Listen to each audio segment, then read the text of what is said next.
The WNBA is on fire right now, but not in the way they probably hoped.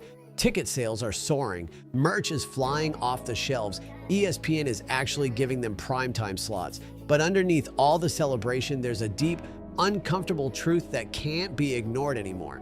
The league seems to resent the very person responsible for this sudden boom, Caitlin Clark. Yeah, you heard that right. Instead of rolling out the red carpet, it looks like some players, coaches, and even league leadership are dragging their heels. They're more focused on protecting their own egos than protecting the person who just revolutionized the game. So what's really going on? Why is Caitlin Clark, the golden goose of women's basketball, being treated like a rookie nuisance instead of the star attraction she is? Strap in, because this isn't just a basketball story. This is a full-on culture clash, a league at war with its own potential. And the drama? Oh, it's just getting started. Let's start with the facts. Caitlin Clark didn't just join the WNBA, she stormed in. And the irony, every time Caitlin Clark gets knocked down, she brings more attention. Every hard foul, every snubbed handshake, every moment of disrespect becomes a viral headline. So what does the league do with all this heat? Do they protect their star, spotlight her achievements, build a brand around her? Nope. They put her name in the fine print and pat themselves on the back. Enter Cathy Engelbert, the commissioner of the WNBA. You'd think she'd be thrilled. After all, her league is finally getting attention outside of niche Twitter threads and once-a-year playoff pushes. Instead, she's writing op-eds and giving speeches where she claims her leadership is the reason the league is booming. Really? Was it Cathy who dropped 40 on South Carolina in the Final Four? Did she smash viewership records for women's college basketball?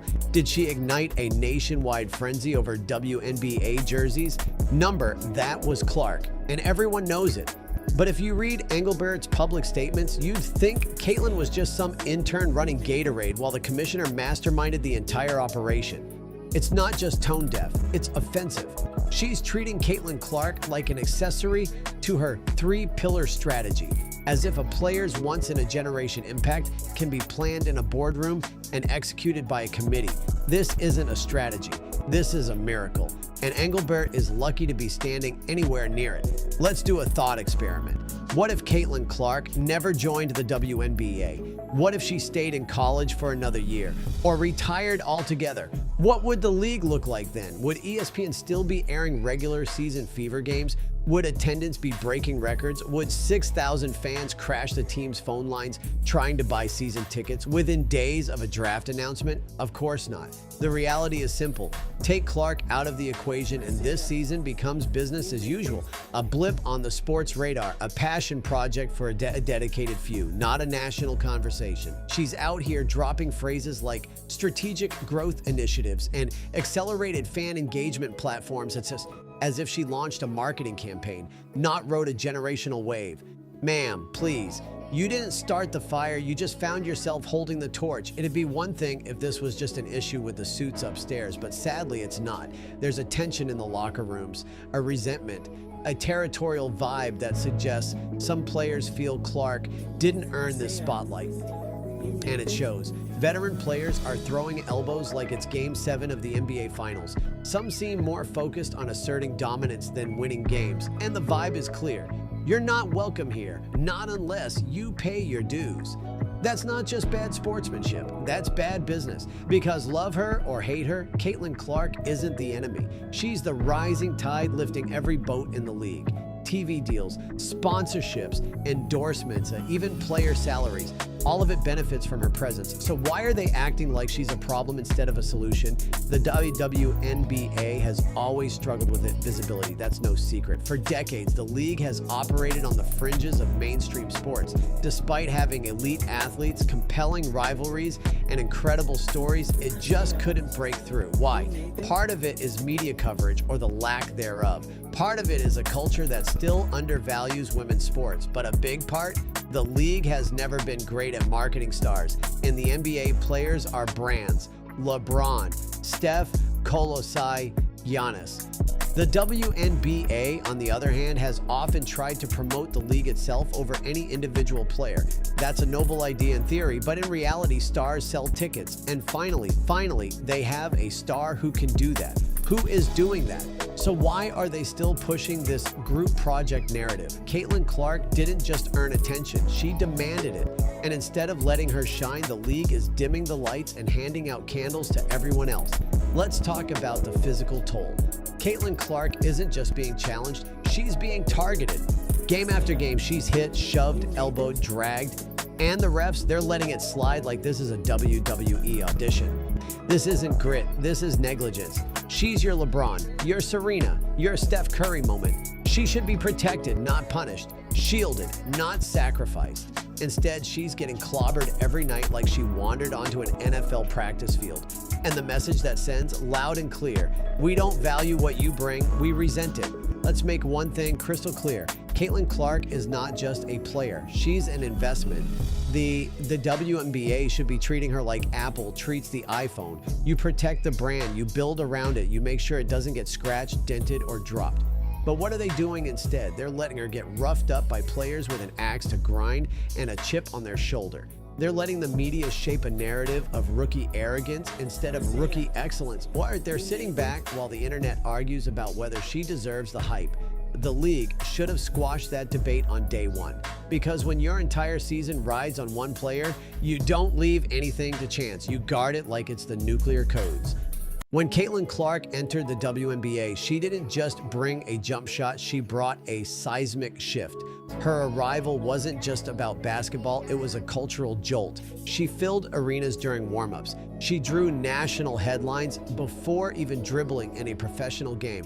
Clark wasn't just a rookie, she was a reckoning. But instead of celebrating this new era, parts of the WNBA seemed to recoil. Rather than viewing her stardom as a rising tide that lifts all boats, certain players treated her like an outsider, threatening the established order. The energy wasn't welcoming, it was wary. She wasn't met with open arms, but rather with elbows. Consider the numbers. Her jersey sales skyrocketed by 1,193%. Indiana Fever games started selling out routinely. The team's mascot saw a 150% increase in booking requests. This wasn't an accident. It was the Caitlin Clark effect in full force. And yet, within the very league benefiting from her presence, Clark found herself met with hostility and indifference. While she endured physical punishment night after night, referees kept their whistles quiet.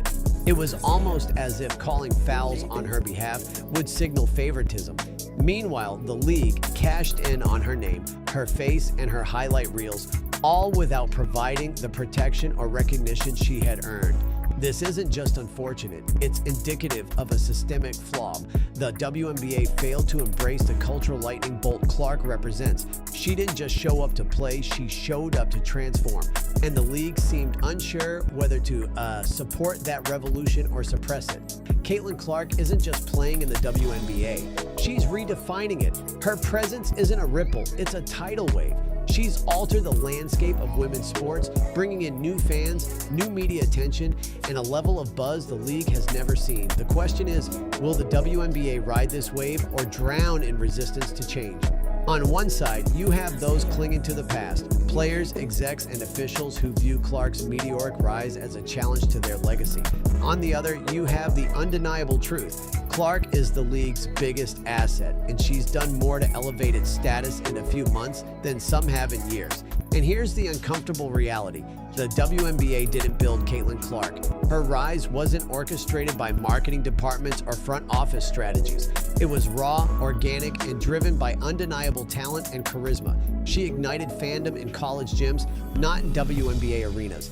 Iowa was the incubator. The league is just the stage she happened to step onto.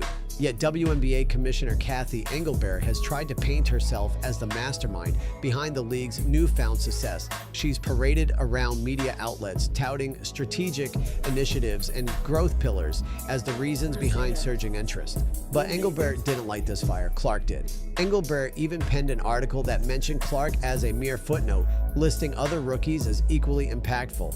That's like crediting the Beatles' drummer with inventing rock and roll. It's revisionist history at best and delusion at worst. Let's do a thought experiment. Imagine Clark had stayed another year in college. Picture this season without her. Do you really think arenas would be packed? Would social media still buzz with WNBA highlights? Would the league be making national headlines? Of course not. And yet Engelbert continues to take bows for a show she didn't script. Clark didn't need the WNBA. The WNBA desperately needed her. And instead of acknowledging that, the league has tried to fold her into their narrative as if she were part of a long-term plan. She's not their product, she's their lifeline. When Clark steps onto the court, she's not just playing a game, she's enduring a gauntlet.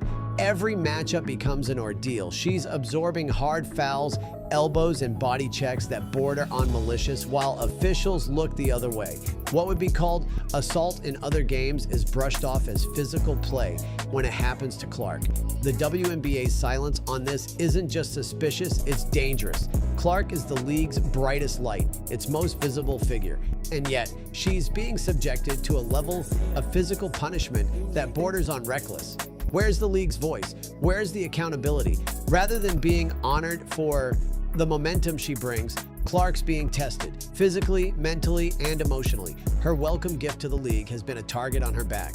It's as if proving toughness now means seeing how many hits she can take without flinching.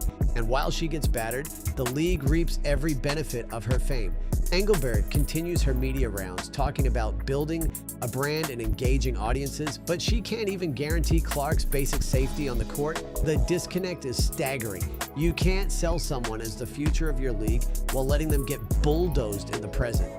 Clark's popularity doesn't just come from basketball fans, it comes from casual sports fans, from middle America, from people who might not have watched a single WNBA game before she arrived. That broader appeal makes her different.